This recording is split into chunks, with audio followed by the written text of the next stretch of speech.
So there are 28 LEGO Star Wars sets retiring in 2023, and today I want to go over my personal 10 that I'll be investing in the most, as well as kind of giving you guys an update on the retirement list, since there's actually 7 new things to the list and one that actually might not be retiring. Let's get into it all, guys. So yes, welcome back everyone to another LEGO Star Wars video, and today I want to go over a quick little update on 10 LEGO Star Wars sets that are retiring at the end of 2023 that I personally think will go up in value beyond 2023. So let's get into it, guys. So like I said, there are 28 sets in total retiring right now, 7 new additions I want to go over really quick, and also 1 that got taken off. So the 7 new ones that got added to the retirement list, in the past month, being the first one, 75323, the Justifier, so a 2022 summer set. Not too long of a shelf life. 75327, the Luke Skywalker Red 5 helmet. So again, only about a 2-year lifespan there. 75333, Obi-Wan's Jedi Starfighter. So again, about a year and a half.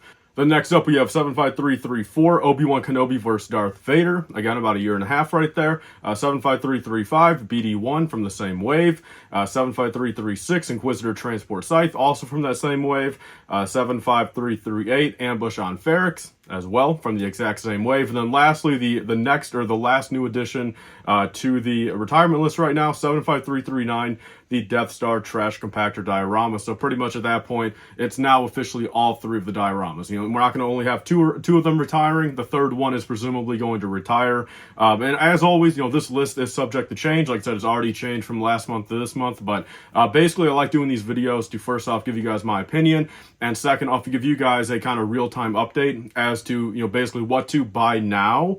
And just as you're kind of going throughout the year, if you find it on a sale or you get extra money, like buy this stuff now rather than wait. So then the one set that got taken off the retirement list, which is very kind of surprising, but not really the more I thought about it, being the LEGO Star Wars 75290. The MBS or UCS Mos Eisley Cantina. So that one came out October of 2020, so going to be over 3 years on the shelf, and I don't really blame Lego. I think that's definitely one of those where we could see it on the shelves for the next couple of years. I think it's kind of a Lego Star Wars staple nonetheless. And the only thing that's making me a little bit nervous per se about it, say going for another year, is that might be a sign that we might not be getting a new MBS set in 2023. But that's for a whole different video though, guys. One last thing I want to say is per a couple sources and Bricklicker himself basically told me that looks like we'll be getting the summer wave information, pretty much the actual what the sets will be, not pictures, but the actual sets within the next week or two. So definitely stay tuned to the channel for that. Hopefully I can be the first one to bring you that news publicly. So let's get into it though, guys, with my top 10 list that I will be personally investing in.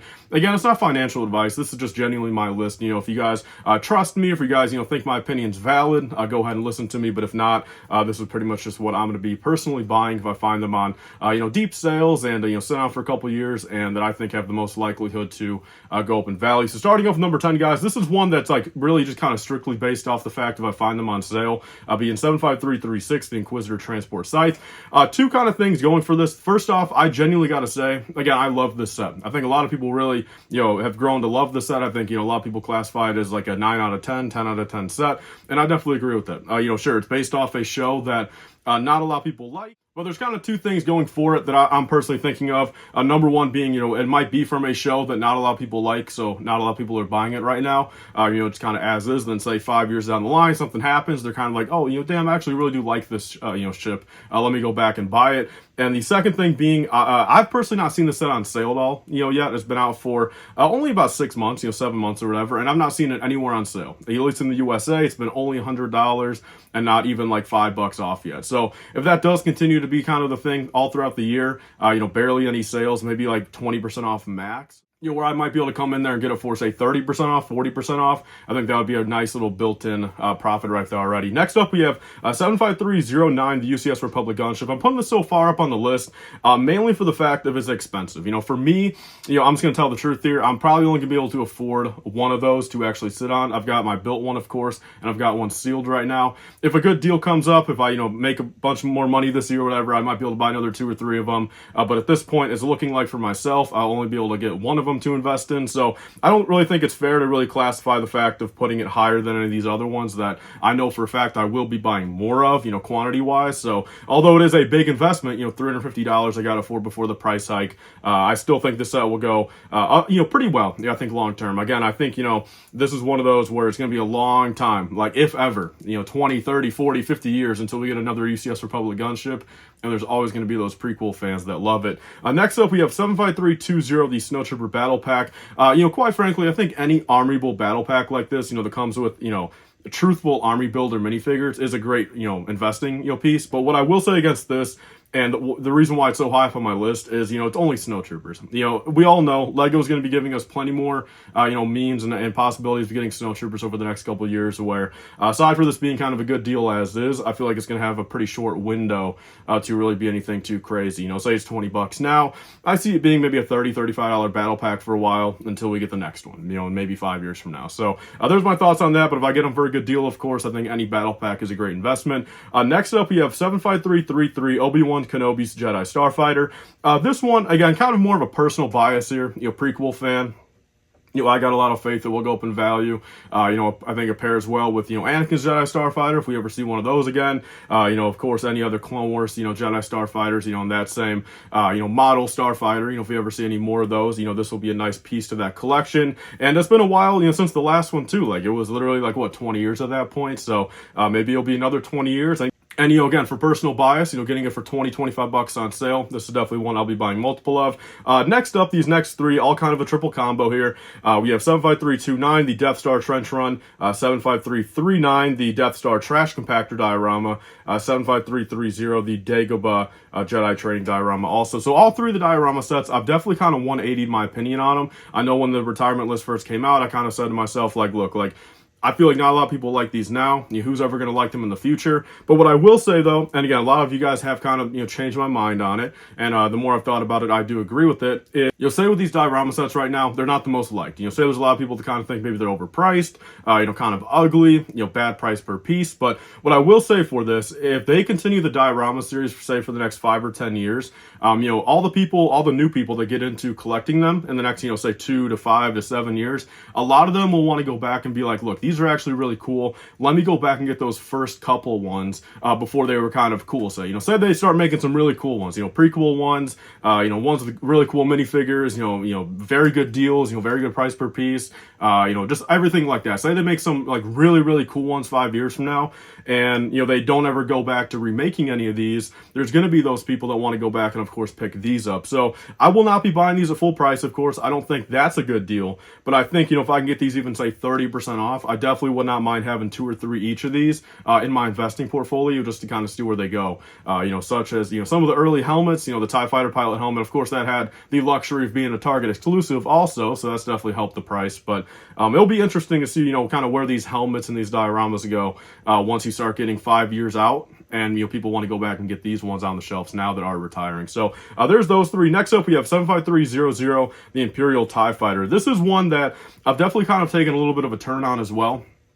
I feel like at the start, I was kind of like, again, this is kind of ugly. No one really likes this TIE Fighter. But one thing that I've really thought about is the fact if they continue this TIE Fighter scale, say for the next, again, 4 or 5 years, where every TIE Fighter they make, TIE Advanced, TIE Bombers, TIE Interceptors, TIE Defenders, TIE anything, anything TIE related, they give us everything in this same scale and say this is the only actual original TIE Fighter that is in this exact same scale, and say got, put out in 2021, retires at the end of 2023, and come 2027, there's 5 other TIE Fighters, other, models, in the same scale. People would want to go back and pick up, some of the OG, regular, just classic TIE Fighters in the same scale to build up their Imperial fleet. So this is definitely one where I think, it will be a very good piece long term, because there's going to be a lot of people that feel like that would want this, 3 or 4 years from now. And, that's why I got 6 of them on clearance, a couple months back. And at the start, I was going to just part them out.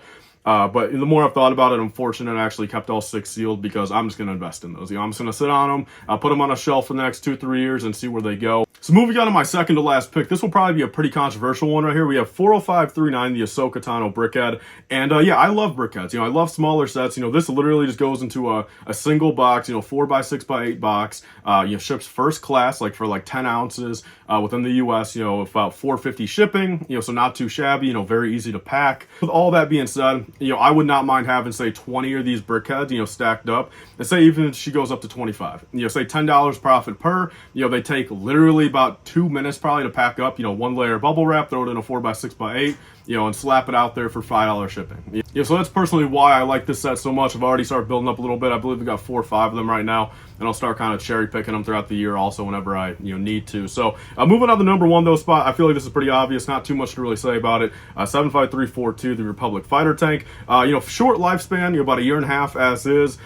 Target exclusive, so you can't pick it up at like Walmarts and stuff. And at that point, I really do think, between the Target exclusiveness, the clone troopers, kind of the scarcity already on the market, and with people wanting 5, 6, 7 of these, I feel like this one's gonna be pretty good. I think we all kind of know already. I think at $32, they get a 20% off. I think you really can't go wrong with it. I think it will be definitely one of those to kind of look at over the next couple of years. And so as always, I will be giving you guys kind of monthly updates on Star Wars investing stuff, multiple theme investing things. Next month I'll kind of go back and do a regular kind of 10 non-Star Wars sets. So definitely stay tuned for that and kind of see what I'll be buying. I feel again, like I've got a pretty niche thing for investing, kind of what I directly like to invest in. I don't like putting my money in stuff I'm not confident in, and at that point it seemed to work out pretty well for me in the past. I mean, there's been a couple things I've kind of been burned on, those Mandalorian and the child brickheads. I would not recommend those to anyone, but nonetheless though guys, that's everything for today's video. It's kind of a laid back video going over some investing tips, and again, as always, use this information how you want. Think for yourself, make your own decisions at the end of the day. Vote with your wallet on what you want to invest in, and that's all for today guys. I'll see you guys on the next one. Bye guys, and stay safe.